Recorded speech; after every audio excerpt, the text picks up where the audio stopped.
tight.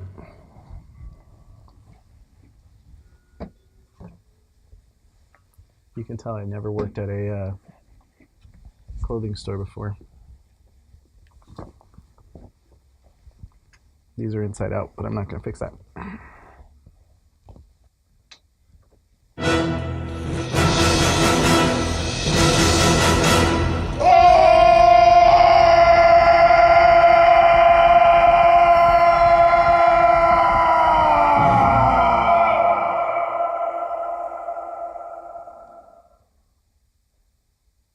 Did you let it out?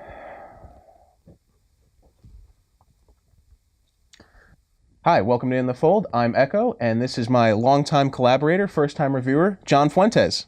You son of a bitch. I got you pushing too many pencils out there, buddy. Nah, man, you can't win this. In a part of the world where there are no rules. We pick up their trail at the chopper, run them down, grab those hostages before anybody knows we were there. What do you mean we? Deep in the jungle, where nothing that lives is safe. You lose it here, you're in a world of hurt. Showtime, kid. Knock, knock. Today, we're talking about the 1987 Predator, the fucking manliest movie ever made. As a matter of fact, I need to get a pump right now while we talk about it. Echo, let's talk. Predator is a 1987 action sci-fi horror classic wherein Arnold Schwarzenegger and a group of paramilitary officers are on a mission in Latin America, and they get sidetracked when they start getting hunted by a mysterious alien creature. And one by one, they're getting picked off till the very end. So, all right, it's pretty clear that you like the film. Fuck yeah. Yeah. All right. Yeah. Yeah. Well, for me, actually, I think it starts for me at the very beginning. Now, this is actually a complaint about the film, because the movie opens in space, and we know that the alien is there before anything in the story kicks off, which I think is actually to the detriment of the story. I would have discovered that they're being hunted by an alien alongside the characters, rather than knowing beforehand. You know, I gotta say, as an audience member, for the time, trailers for movies were awful back then. No one knew exactly what they were watching. It was just like a cut scene and someone says a line, then like some guy in the background going, action, adventure. When you come into the theater, you see this, you probably just expected a normal Schwarzenegger movie, and then bam, space. You're like, what? And then you kind of forget about it. After that, the movie opens proper. We meet Arnold Schwarzenegger. He's getting a mission to, what's the mission again? It's, I guess, they're rescuing hostages. Yeah, rescuing hostages in some kind, in this jungle-filled area with all these. It's very tossed off. You don't need to know about it. But the key thing in the scene is that Arnold Schwarzenegger reunites with Karl Weathers, an old military buddy. You son of a bitch. Watching the two of them, their dynamic is actually really great together. It's just these two extremely likable but macho guys trying to out-macho each other. And right from the start, it's just a lot of fun. You could tell he just pumped iron 30 seconds before that take, and he's just super sweaty and like, oh, monstrous. I'm sorry, I keep getting the testosterone going. It's pretty crazy. But they get their mission, and it's off. You okay? So that follows up with the helicopter scene where we meet the rest of their teammates. We got Jesse the Body Ventura. Yep. Bill Duke, who's a character actor who you've probably seen in a couple things that I totally cannot think of right now, actually. Just kind of a nice diversa team. You know, you got a white guy, you got two blacks, you got a Hispanic, you got Native American. The boxes have been checked off. Yep, pretty much. So they get dropped off in the jungle, and they go about their mission. And there's not a lot to say about the story. I always wanted to do a film like The Wild Bunch or The Magnificent Seven or something like that, where a team of guys work together rather than relying just on yourself. And it's much more realistic. But each one of those guys are very powerful guys. They're not only just great actors, but they're physically very strong, they're very well experienced, and they're equals of mine. The production on this movie was kind of crazy. It had started out that apparently Jean-Claude Van Damme was actually going to be the Predator. It casted him because he was going to lend like an agility to the Predator, but because the costume was a disaster and he was constantly complaining and it looked like shit, they decided to can him. He was so angry about it. I'm like, Jean-Claude, did no one tell you? It's a cloaking device. You're invisible for half the picture. This is not you, which made him even angrier because he thought he could do his martial arts. He could fight Arnold Schwarzenegger. Impossible. It was pretty wacky, and this thing shouldn't have really made it out of the warehouse. He jumped around a lot. You could tell he was trying to like emulate the bug that he was inside of. And it was only after principal photography had finished, they redesigned the outfit and did the reshoots. Hired Stan Winston, threw millions of dollars more at it. And that's how it became the iconic character that it is today. Saved the movie.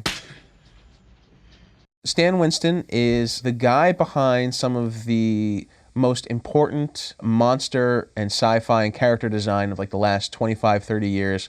Terminator, Jurassic Park. Every alien that's ever been on camera from 1982 onward is basically a product of Stan Winston. He also helped pioneer the shift into CGI. And it was his puppets that they used to develop the movements for all those things. It was incredible. And we owe a lot to that guy. For yes, we do. How everything. Did he do The Thing?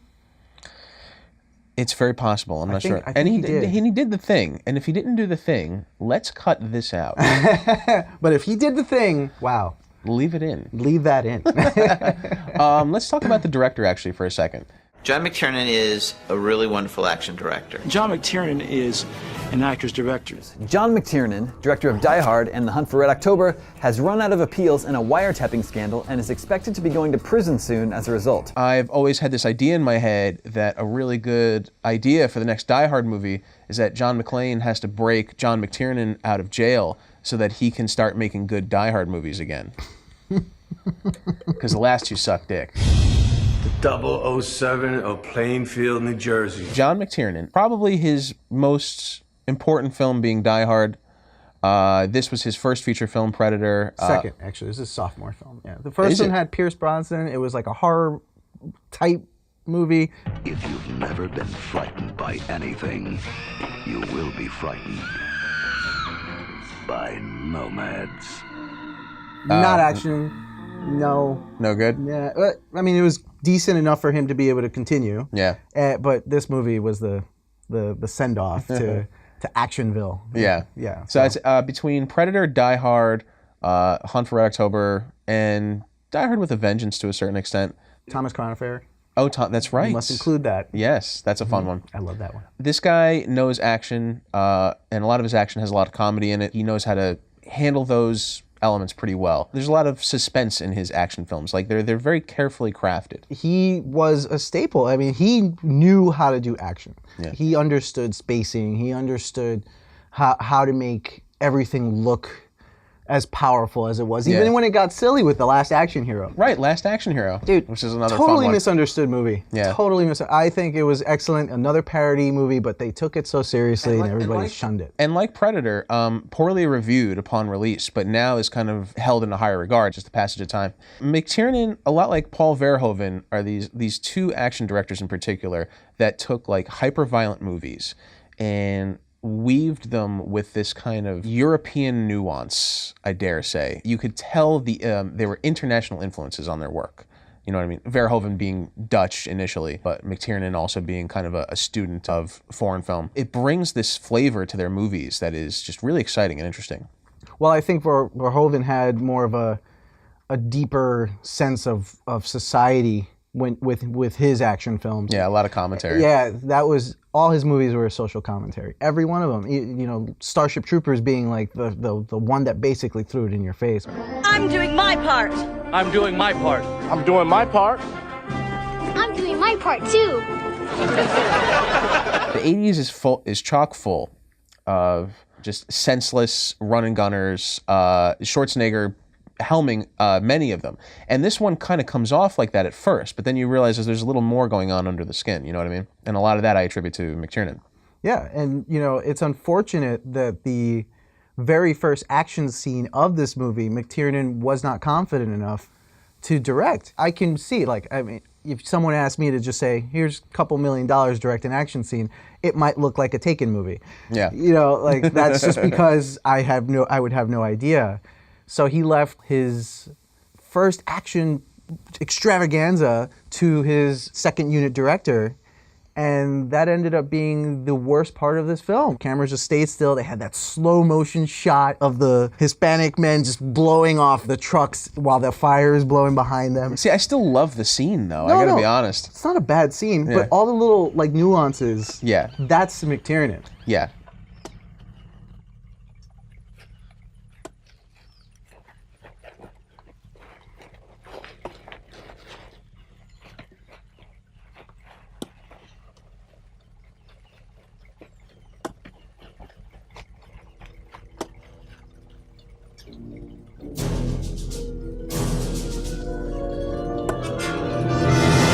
actual part where everyone's getting blown up and killed, that's just like 80s. Yeah, standard 80s action fare. It looks like it's out of Commando. Straight up. Yeah. But then you have like, Stick around. and I was like, yes! Sorry, I have to get another pump. Sorry. He said a line. I gotta do he said every a line. pun, I gotta do 10 reps. Jesus, man. That guy, just freaking so manly. So manly. I'm just gonna sip my coffee. Yeah, keep sipping your coffee. Let me get this in, okay? You're bleeding, man.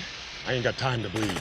The problem with a lot of 80s action films is obviously like everything is just blowing up, this, and that. I mean, I don't knock it. Like Verhoeven, yeah. He took that to the extreme.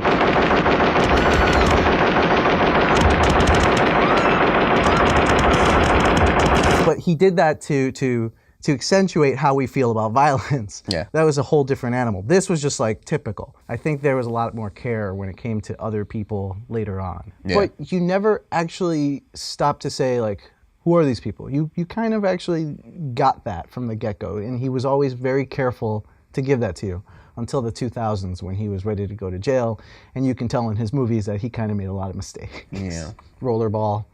It's time to play rollerball! Yeah, Rollerball. the output really gets really crappy by then. Basic. Am I scratching your surface yet? If there's anything that can really speak to how a director puts themselves into a movie, that's it. Yeah. If you can sit there and say that if you're having a tough time with your life, you're going to see it in that movie. And those movies, you saw how much of a mess they were, because that was how much of a mess it was in his life. So, I don't know. I hope he's not in jail. I want him to come back. I miss that guy. Me too. We could use him. I wanted to do an old-fashioned popcorn movie. And that's what this is. One of the striking things about action cinema in the 80s was that it was very reflective of culture and historical context that to me is really fascinating. Predator is one of them, in that it was kind of like, along with Aliens and in a more direct way the Rambo series, reflective of America's adventurism in Vietnam. So for me, like watching Predator, there's this like very thin allegory to our role in Vietnam, in that these American guys, they have all the talent, they have all the guns, they have all the equipment, they got the tools, and they're ready to go in there and kick some ass. But somebody who is, but then there's this invisible force that's out to get them, that is picking them off one by one, and it's just like, for all their might and for all their strength, it's not really adding up to much at all. I can't say that the filmmakers had too easy of a time making this project. I mean, it was pretty, you're shooting out in the woods, you're dealing with costumes, effects, a pretty cantankerous, machismo-driven cast. Sonny was a hoot. The insurance company wouldn't let us hire him unless we got a bodyguard for him. Now, the bodyguard was not to protect Sonny. The bodyguard was to protect other people from Sonny. The cast all trying to one-up each other. They would all, Karl Weathers would try to pretend that he's just naturally buff, so he would have to get up at 3 in the morning to work out before anybody else did. Every once in a while, you'd walk in there, of course, and there'd be another guy or two guys over in the corner pushing some iron, and, I did it a couple of times. I walked in there, and so I'd hide to them and looked around and said, "What are you guys doing?" And wow, man, you guys are really working hard. And walk out, go find a place to get some coffee, wait till they're gone, and then go in after they're gone, Give nothing away. Give nothing away. Jesse the Body Ventura saying his arms were bigger than Arnold's. Yeah. The biggest thrill for me was when we hit wardrobe, and I happened to view Arnold's wardrobe tape, and when my arms taped out 1 inch bigger than Mr. Olympia's, that made Jesse Ventura feel pretty good. Because I told the wardrobe department they should tell him that. He came to the gym 2 days later and he says, "You know something, Arnold? We should measure our arms. Who has bigger arms?" I said, "Of course we should." I said, "Let's bet a bottle of champagne." He says, "Of course we should." And then we measured it and my arm was 3 inches bigger than his. What the fuck? The 5 a.m. runs. And they would run for an hour and a half. So I get up, go downstairs with them to work out, and they proceed to torture me. They work out for another 20, 30 minutes. They eat breakfast and get on the bus and go up into the interior. Arnold's going, "More reps, more. You know what I mean? He goes, "What are you, a wussy? Pick up that weight." after we finished work, they would come back, I'm not exaggerating, and run another hour. And work out for another hour, eat, and then go to bed. These guys are nuts. I mean, it's Insane. good. More power to Yeah, them. God bless them. Yeah. Just like in between takes, you gotta get a little pump. Yeah. And the entire film is like, there's not one flat area in the entire land. Everything is shot on a hill. And I remember reading something very specifically about Schwarzenegger complaining about there was nowhere to sit. You just had one leg was up, one leg was down. It was terrible. Because it's later revealed in the film that the Predator kills sportingly. He's got rules. He's got a sense of honor, which is kind of hilarious. Like, he won't attack the girl because she's unarmed. Oh, don't! Leave it! He didn't kill you because you weren't armed. No sport. Sorry, man. Arnold says these lines, and I have to oblige the guy. You know, you have to make sure that you feel the manliness coming out of every single moment. Perfect. Anyway, I'm just going to leave that right there just in case you want to pick that up later. All right. The second half of the film is just them getting picked off one by one by the Predator until only Arnold is left. Yeah. Arnold manages to figure out that the Predator sees by heat vision, by covering himself in the thinnest possible layer of mud to obscure his heat signature. Okay. It was not on purpose, though. Remember, everybody had died at that point. Yeah. And he sends Anna. Get to the chopper! So he gets to the part where he's like, get to the chopper! And he runs through the woods, terrified, falls into this huge waterfall where it's like actually 6 waterfalls or something. He just keeps going. And then he thinks he's okay because he, fell far enough. And then one of the coolest moments in like film history happens.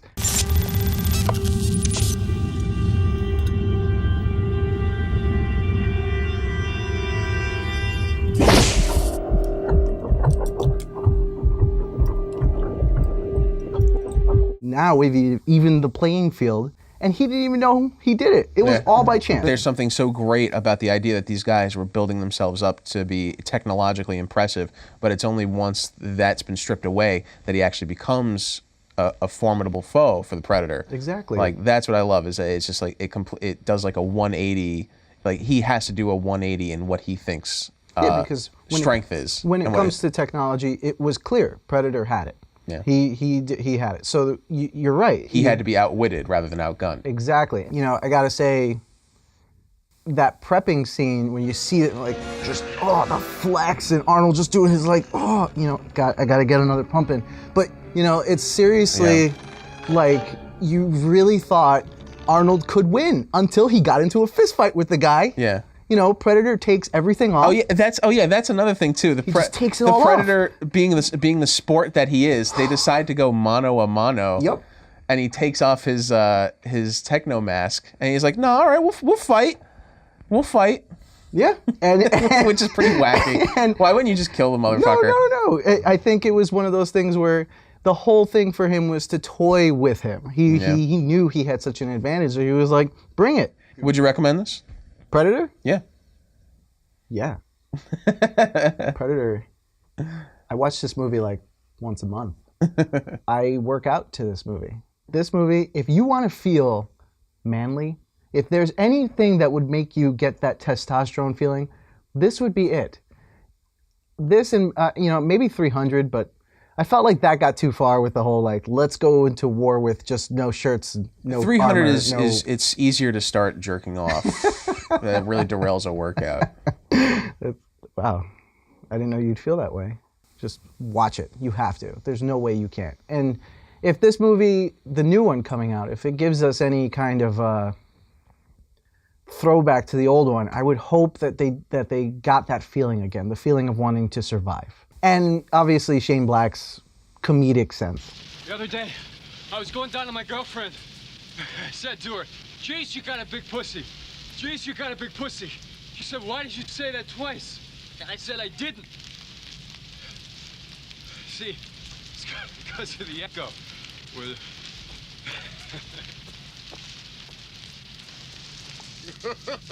Well, the new one is apparently written as well and directed by Shane Black, who actually acted in the original Predator. Joel had asked me, do you want to do a draft of Predator? The studio's scrambling and they'd like to kind of get a different version.